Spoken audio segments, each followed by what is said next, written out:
My colleagues, over 3 months ago this council recognized that Iraq continued to pose a threat to international peace and security.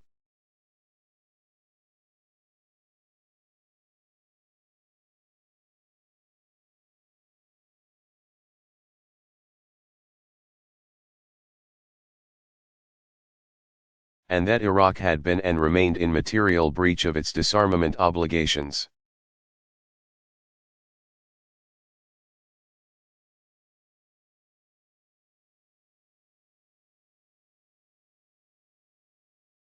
Today Iraq still poses a threat and Iraq still remains in material breach.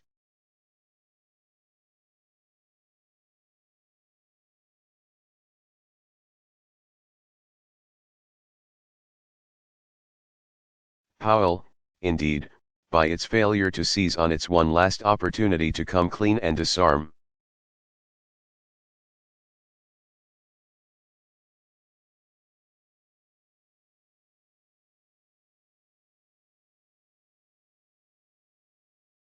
Iraq has put itself in deeper material breach and closer to the day.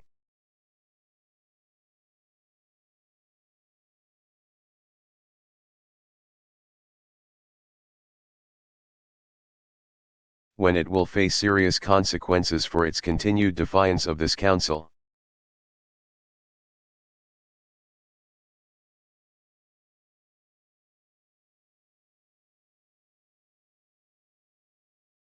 My colleagues, we have an obligation to our citizens.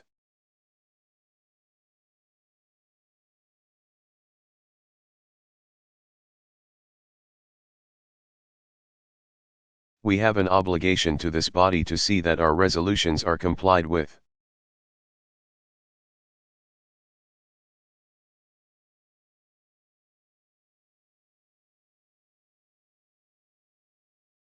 We wrote 1441 not in order to go to war, we wrote 1441 to try to preserve the peace.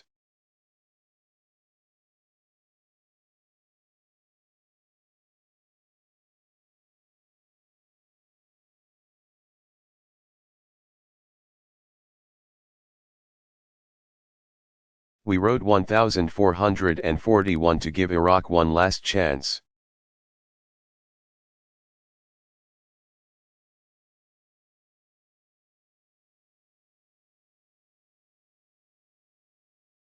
Iraq is not so far taking that one last chance.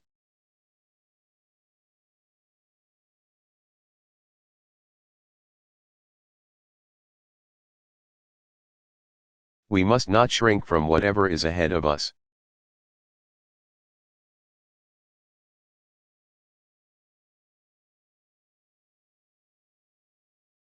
We must not fail in our duty and our responsibility to the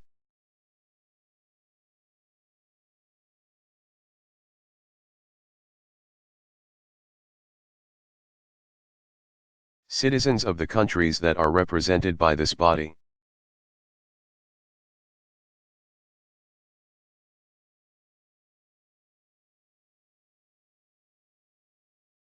Thank you, Mr.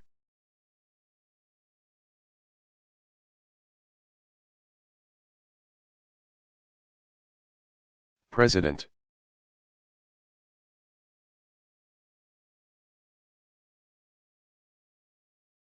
Condoleezza Rice.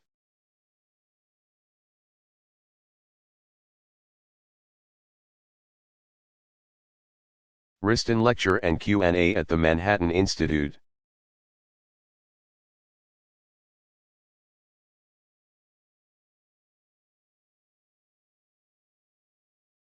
Delivered October 1, 2002, Waldorf Astoria Hotel, New York, New York.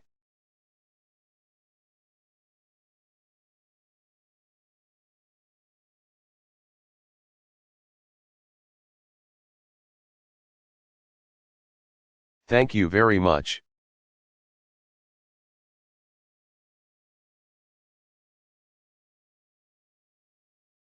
Thank you, Fareed, for that generous introduction, that wonderful introduction.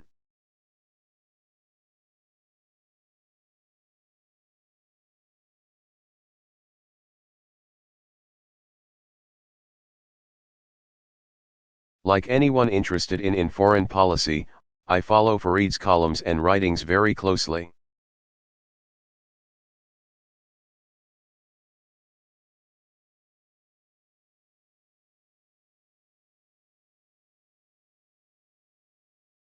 We've been colleagues for a long time and his columns are clearly must-reads.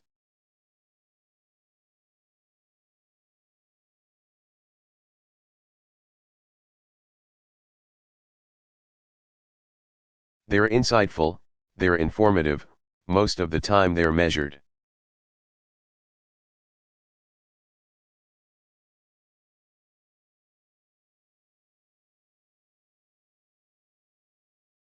And sometimes what's most helpful is that he offers us friendly advice, some might even say friendly criticism.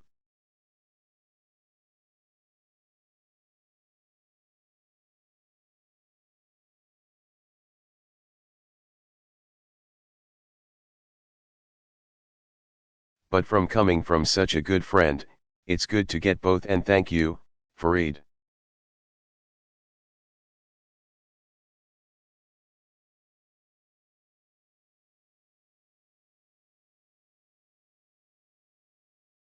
For all that you mean to the profession, to all that you mean to America, and clearly, what you mean to the Manhattan Institute.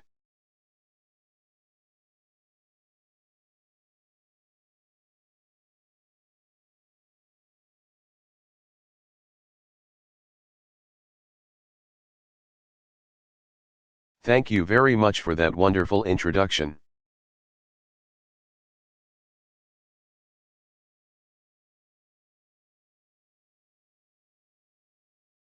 Thanks very much for having me here.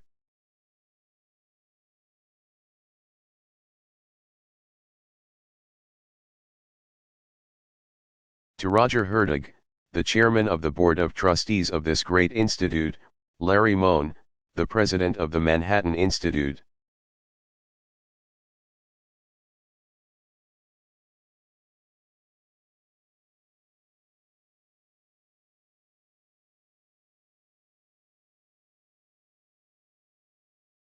And to Walt Wriston, the trustee of the Manhattan Institute, for whom this lecture is named.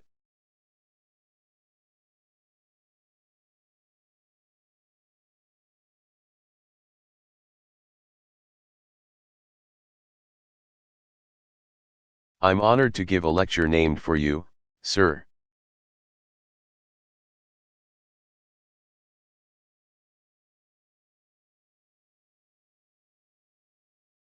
I want you to know that I have several friends who were young bankers for Citibank.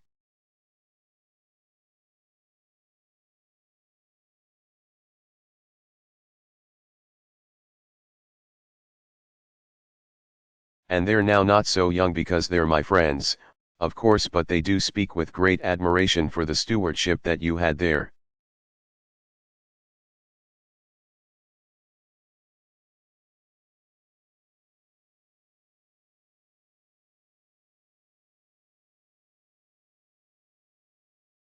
For the honor that you taught them, for the ethics that you taught them.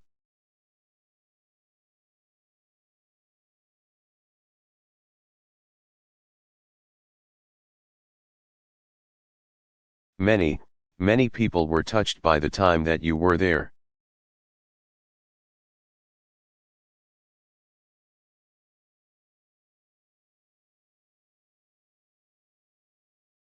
And continue to be touched by your life. Thank you very much.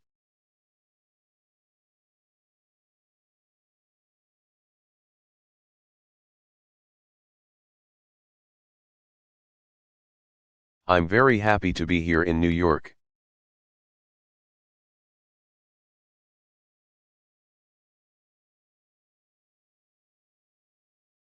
It's important for a government official to venture outside of Washington once in a while.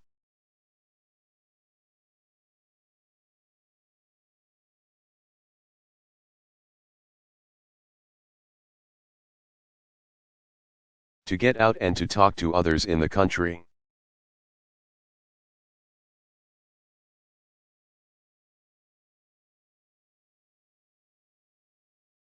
And that's what I'd like to do tonight.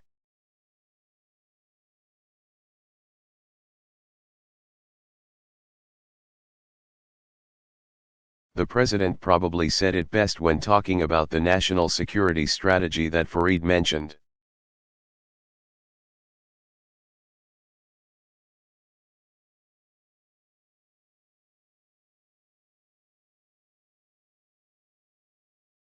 He said, "I want to be very clear that this document is going to be written in English.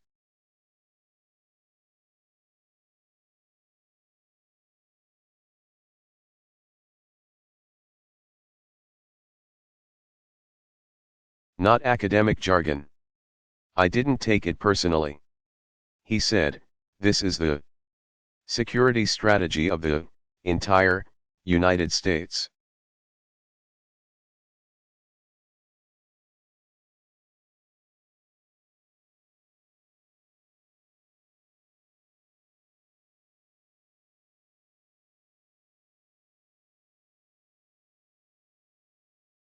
The boys in Lubbock ought to be able to read it.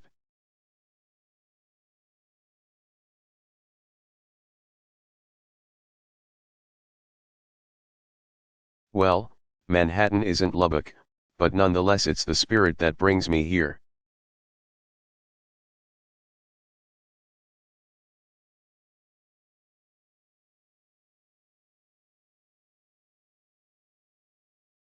Tonight to speak plainly about some of the great issues facing our great country.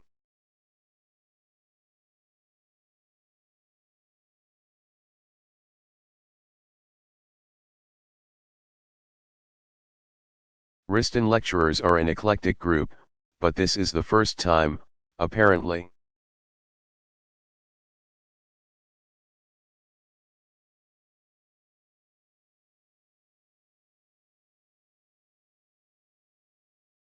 That you've had a national security advisor, and it may seem like a bit of an odd fit.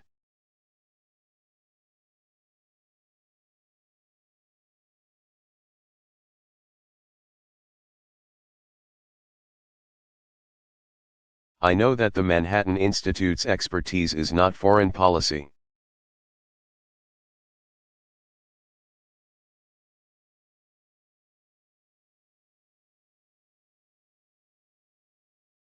But domestic policy, and particularly there's a great emphasis on America's cities.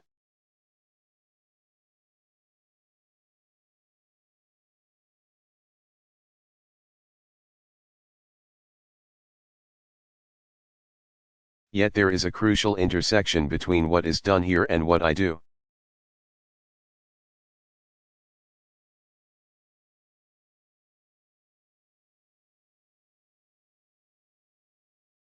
Foreign policy is ultimately about security, about defending our people.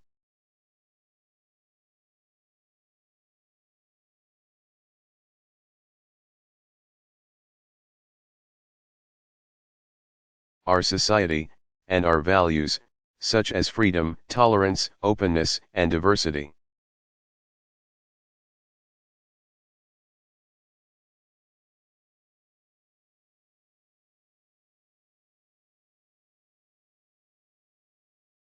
No place evokes these values better than American cities.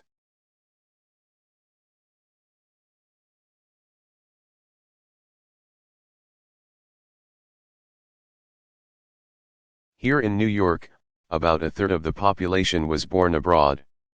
Across the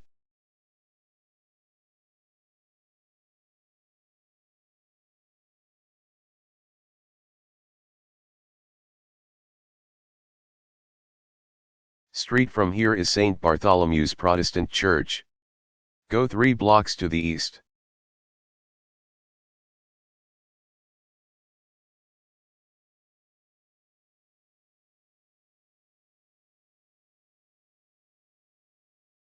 From here and there is the Sutton Place Synagogue. Go a couple of blocks to the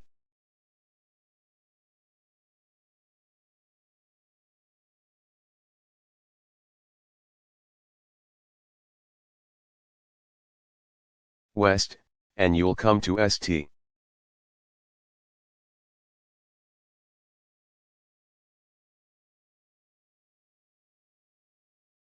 Patrick's Cathedral.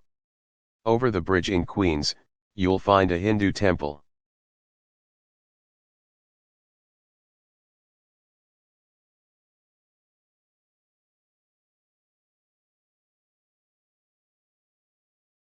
Go uptown a few blocks from where we are and you will come to the Manhattan One Buddhist Temple on East 57th.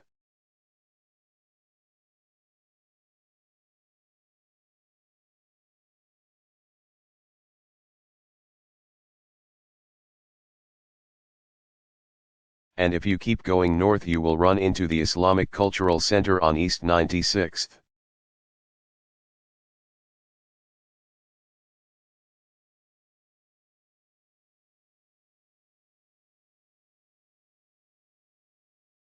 If you go further up and into the Bronx you will come to a neighborhood that used to be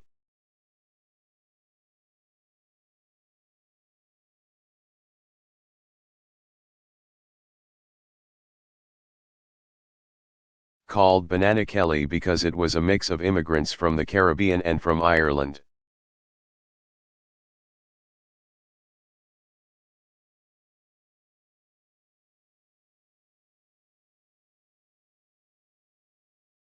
And there, a Jamaican-American family raised the boy who grew up to become Secretary of State.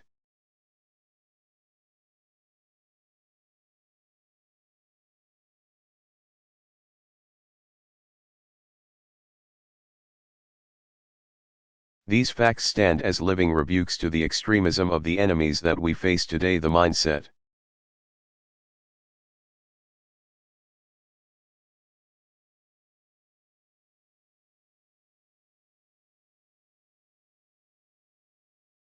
That prevails in too many parts of the world, that difference is a reason to hate and a license to kill.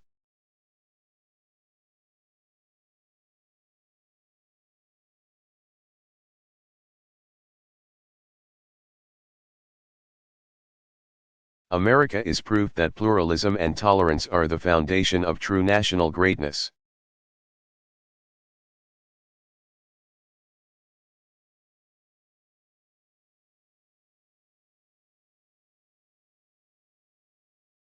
And today, 385 days after September 11, 2001.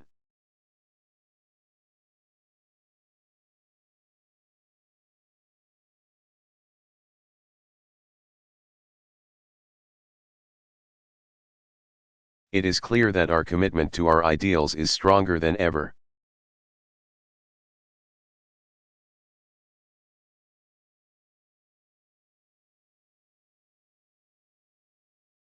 The fall of the Berlin Wall and the fall of the World Trade Center were bookends in a long transition period.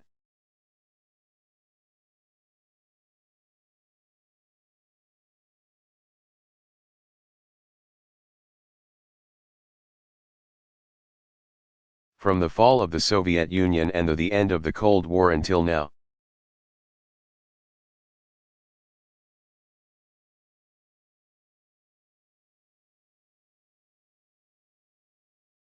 During that period, those of us who think about foreign policy for a living searched for an overarching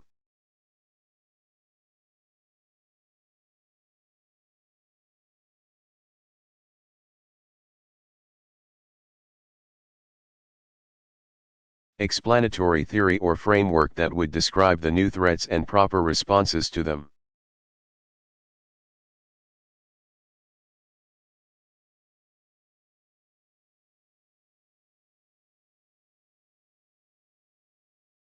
Some said that nations and their militaries were no longer really relevant.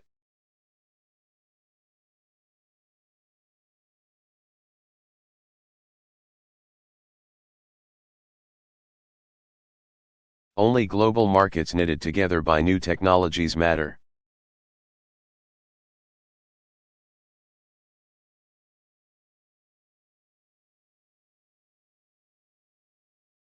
Others foresaw a future dominated by ethnic conflict.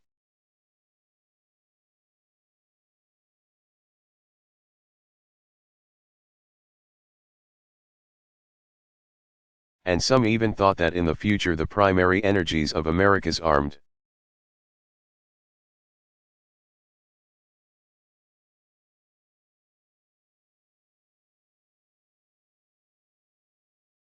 forces would be devoted to managing civil conflict and humanitarian assistance.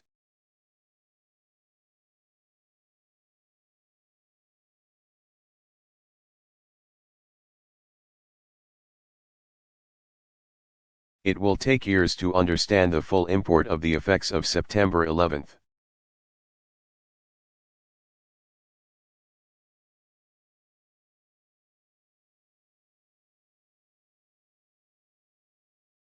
But there are certain verities that the tragedy brought home to us in the most vivid way.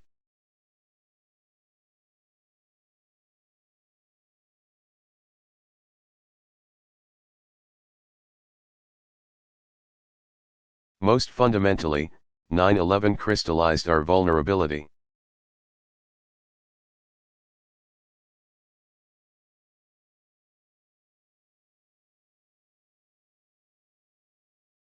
It also threw into sharp relief the nature of the threats that we face today.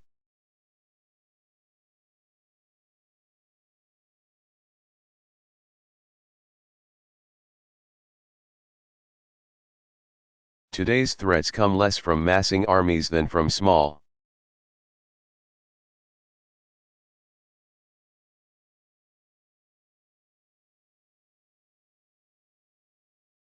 shadowy bands of terrorists, less from strong states than from weak or failed states.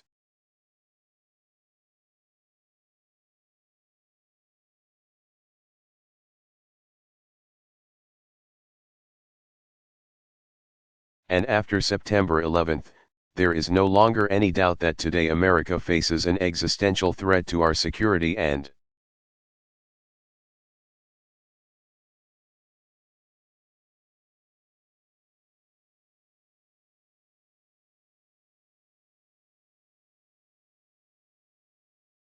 to our well-being, a threat as great as we faced during the Civil War, the so-called Good War, or the Cold War.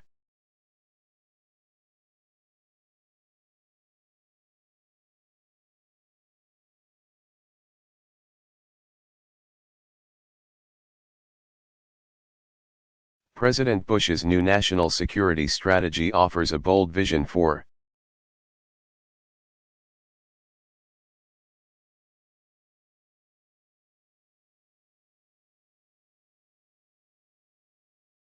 protecting our nation that captures today's new realities and new opportunities.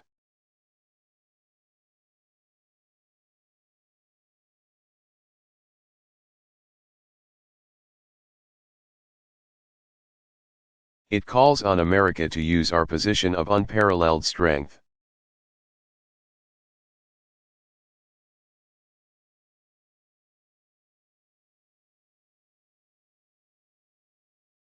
and influence to create a balance of power that favors freedom.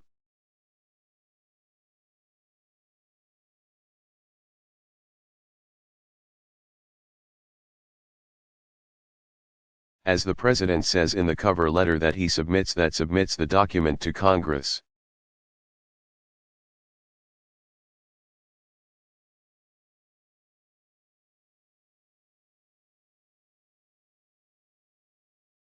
We seek to create the conditions in which all nations and all societies can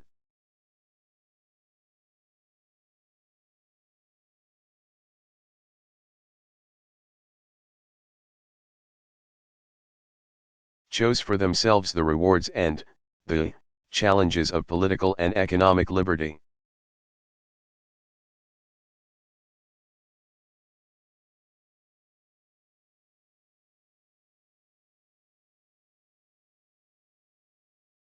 The strategy has three pillars.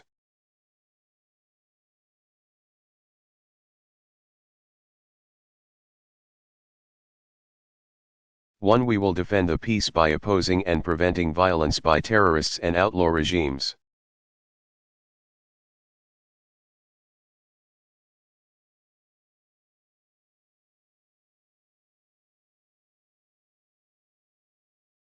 Two, we will preserve the peace by fostering an era of good relations among the world's great powers.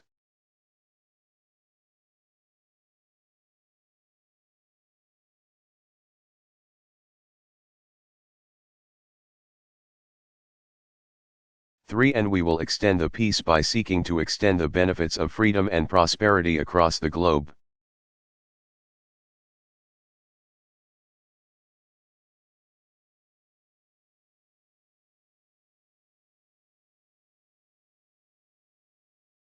Defending our nation from its enemies is the first and fundamental commitment of the federal government.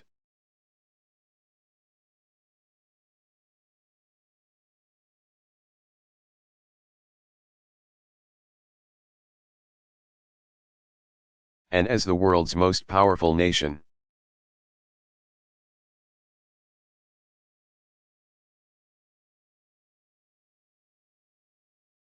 the United States has a special responsibility to help make the world more secure, to make it safer.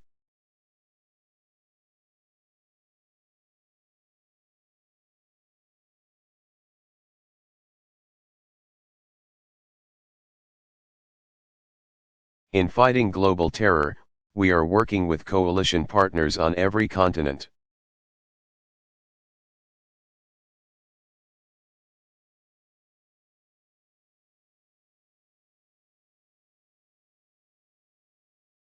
Using every tool in our arsenal from diplomacy and better defenses to law enforcement.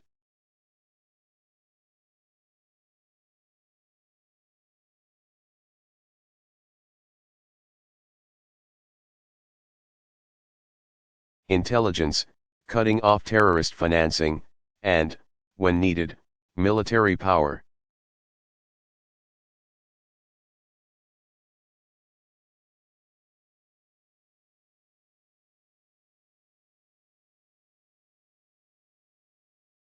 We are breaking up terror networks, holding to account nations that harbor terrorists.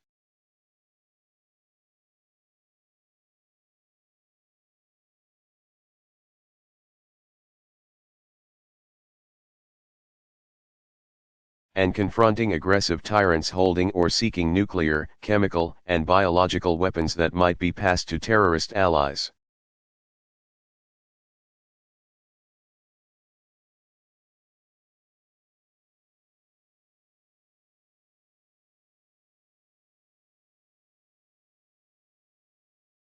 These are different faces of the same evil.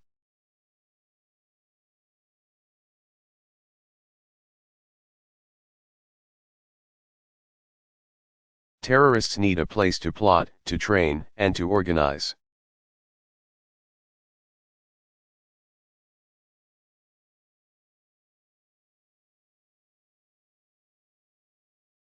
Tyrants allied with terrorists can greatly extend the reach of their deadly mischief.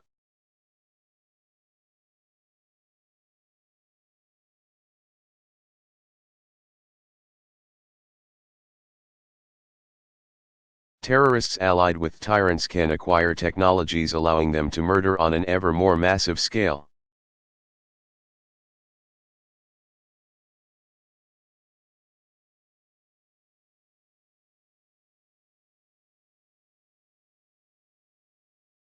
Each threat magnifies the danger of the other. Both are threats that must be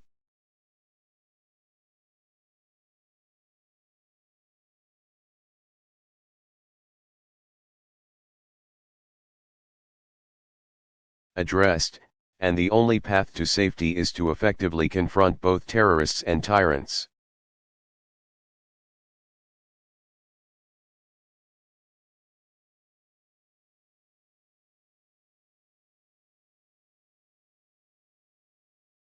For these reasons, President Bush is committed to confronting the Iraqi regime.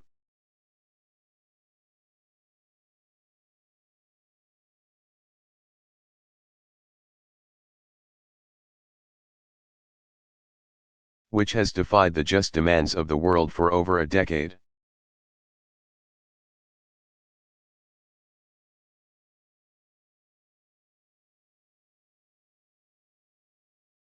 We are all on notice. The danger from Saddam Hussein's arsenal is far.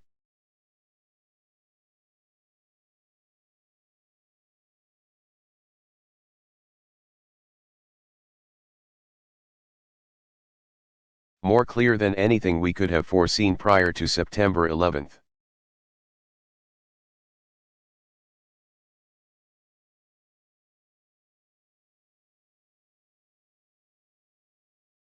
And history will judge harshly any leader or any nation that